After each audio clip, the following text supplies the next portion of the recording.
உங்களை பிரமிக்க வைக்கிற சில ஆச்சரியமான விண்வெளி சார்ந்த உண்மைகளையும் அறிவியல் கண்டுபிடிப்புகளையும் பத்தி தான் இன்னைக்கு நம்ம தமிழ் அல்டிமேட் சேனல்ல பார்க்க போறோம். வழக்கம் போல இன்னைக்கான வீடியோவும் இன்ட்ரெஸ்டிங்கான ஒன்னாவே தான் இருக்கும். சோ வீடியோவை கடைசி வரைக்கும் பார்த்து முடிச்சதும் கண்டிப்பா ஒரு லைக் கொடுங்க. அதோட இந்த சேனலை இப்பதான் நீங்க முதல் தடவை பார்க்கறதா இருந்தா கீழே இருக்கிற அந்த சப்ஸ்கிரைப் பட்டனை கிளிக் பண்ணி பெல் நோட்டிபிகேஷனையும் எனேபிள் பண்ணி வச்சுக்கோங்க. அப்பதான் நம்ம சேனல் அப்டேட் ஆகிற ஒவ்வொரு விஷயமும் உங்களுக்கு உடனடியா தெரிய வரும். வாங்க இப்ப டாபிக் உள்ள போகலாம். Unbelievable universe and our existence.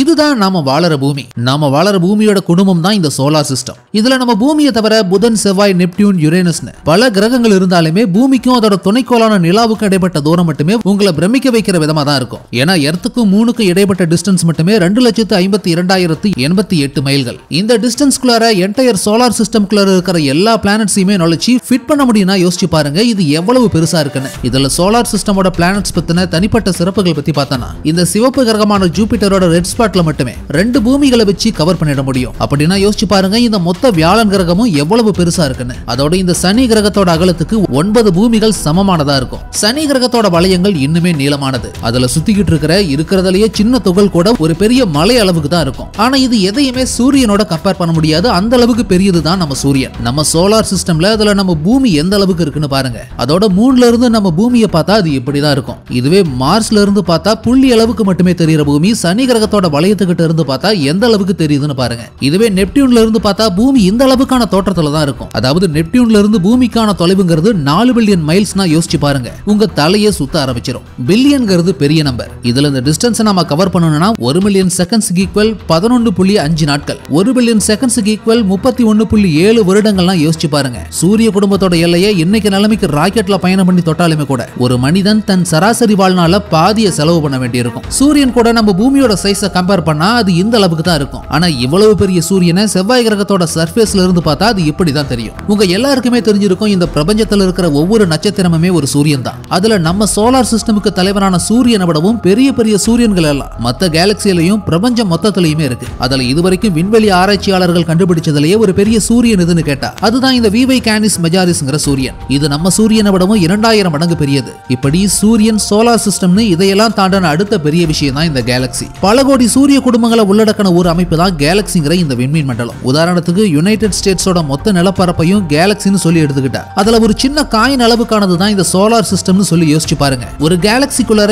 எவ்வளவு சோலார் சிஸ்டம் இருக்குன்னு. ஒரு கேலக்சியோட ஒரு எட்ஜ்ல இருந்து இன்னொரு எட்ஜுக்கான விட்டத்தை அளந்தா அது 1,00,000 ஒளியாண்டுகள் தொலைவுக்கு இருக்கும். இதே இந்த லைட் இயர்ஸ் மைல்ஸ்க்கு கன்வெர்ட் பண்ணா அது 621 குவாட்ரில்லியன், 371 ட்ரில்லியன், 192 பில்லியன், 237 மில்லியன், 3,33,890 மைல்ங்கிற அளவுக்கு அதோட தூரம் கற்பனை பண்ண முடியாத அளவுக்கு ரொம்ப பெருசா இருக்கும். அப்படின்னா எவ்வளவு பெரிய கேலக்சிக்குள்ளார நீங்க ஒரு சின்ன துகள் கூட இல்லங்கிற அளவுக்கு யோசிச்சு பாருங்க. உங்களுக்கே பிரமிப்பானதா இருக்கும். அப்படிப்பட்ட நாம வாழற இந்த மில்கி வே கேலக்சியை விடவும் பெரிய பெரிய கேலக்சி எல்லாம் கூட இருக்கு. அதுதான் NGC 6744 பெயர் வைக்கப்பட்ட ஒரு ஸ்பைரல் கேலக்சி. நம்ம மில்கி வே கேலக்சியை விடவும் 2 மடங்கு பெரியதான இதோட அகலம் மட்டுமே 2,00,000 ஒளியாண்டுகள் இருக்கும். இருந்தாலுமே இன்னும் ஆச்சரியமான ஒரு விஷயம் என்னன்னா இதுவரைக்கும் ஒன்னை விட ஒன்னு பெருசா நம்ம இதுவரைக்கும் பார்த்த எல்லா விஷயங்களுமே இப்போ நீங்க பாக்குற இந்த பிக்சர்ல ஒரு புள்ளி மட்டும்தான். இன்னும் சொல்ல போனா ஹபிள் டெலிஸ்கோப்ல எடுக்கப்பட்ட இந்த போட்டோவில் இருக்கிற ஒவ்வொரு விஷயமுமே அதாவது கோடிக்கணக்கான கேலக்சிகளும் அதுல ஒவ்வொன்றிலையும் பில்லியன் கணக்கான நட்சத்திரங்களையும் அதுல ஒவ்வொன்றிலையுமே தனித்தனியான கிரகங்களை கொண்ட சோலார் சிஸ்டமும்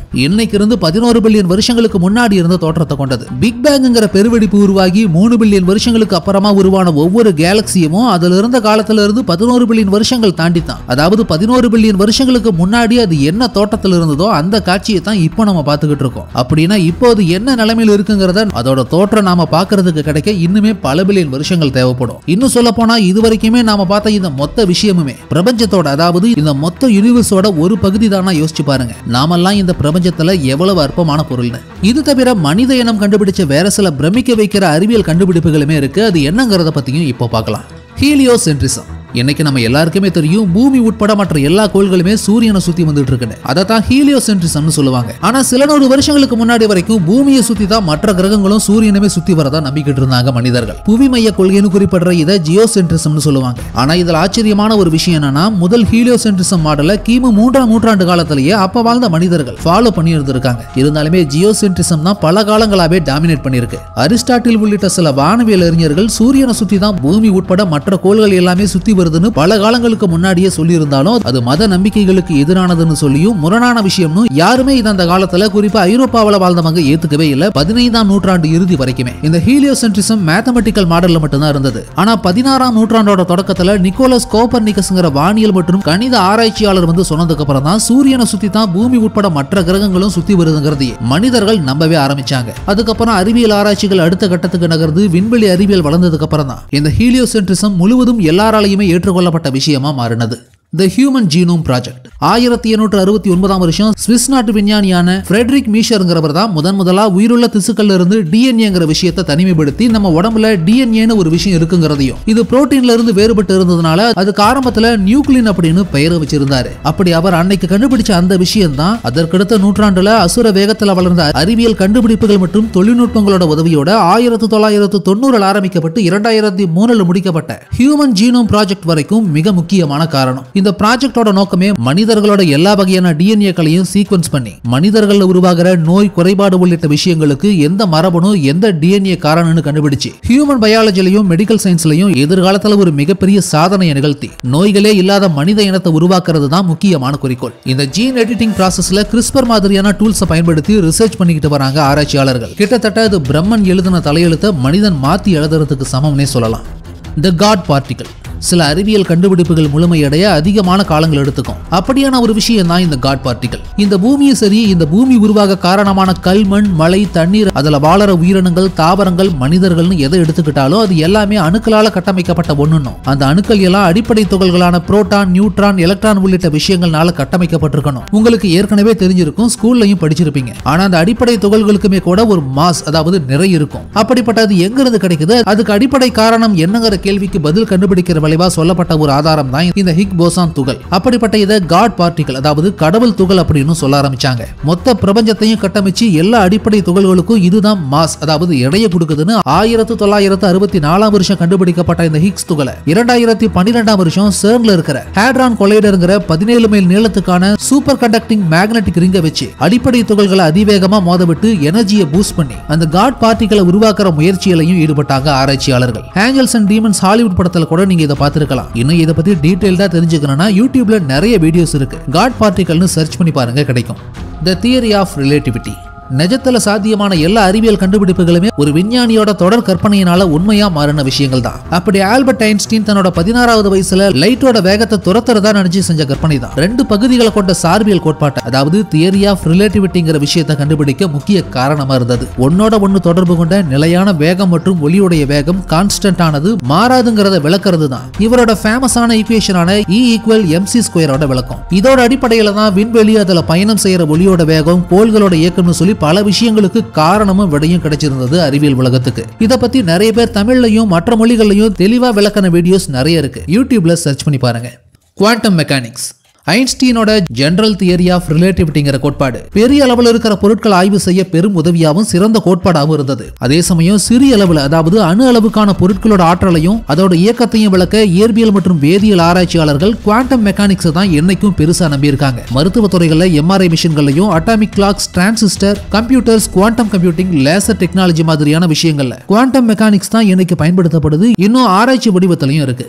தி பிக் பேங் இந்த பிரபஞ்சம் எப்படி உருவானதுங்கிறத ஆஸ்ட்ரோனாமர்ஸ் விளக்குற விதத்துக்கு பேர் தான் இந்த பிக் பேங். அதாவது இயற்பியல் விஞ்ஞானிகளோட கருத்துப்படி பெருவெடிப்புங்கிற சம்பவம் 13 பில்லியன் வருஷங்களுக்கு முன்னாடி ஏற்பட்டு ஒரு புள்ளி அளவுல இருந்து பல மடங்கு விரிவடைஞ்சு பல பில்லியன் மில்லியன் வருஷங்களை கடந்து தான் இன்னைக்கு இந்த பிரபஞ்சமும் அண்டமும் பால்வெளி மண்டலமும் சூரிய குடும்பங்களும் அதுல கோள்களும் அதுல நம்ம பூமியும் அதுல உயிர்களும் உருவானதுங்கிற விஷயத்தை விளக்கக்கூடிய ஒரு அம்சம் தான் இந்த பிக் பேங் தியரி. அதாவது இந்த தியரி படி பிரபஞ்சத்தில் இருக்கிற எல்லா பொருட்களுமே ஒரே ஒரு பெருவெடிப்புல இருந்து உருவானதுதான். அதனால இந்த பூமியில இருக்கிற உயிருள்ள எல்லா விஷயங்களுக்குமே ஒரு தொடர்பு உண்டுன்னு சொல்லுது இந்த பிக் பேங் தியரி. அறிவியல் நம்பர் எல்லாராலையும் பரவலா ஏற்றுக்கொள்ளப்பட்ட கோட்பாடாவும் இந்த பிக் பேங் தியரி இருந்துட்டு வருது.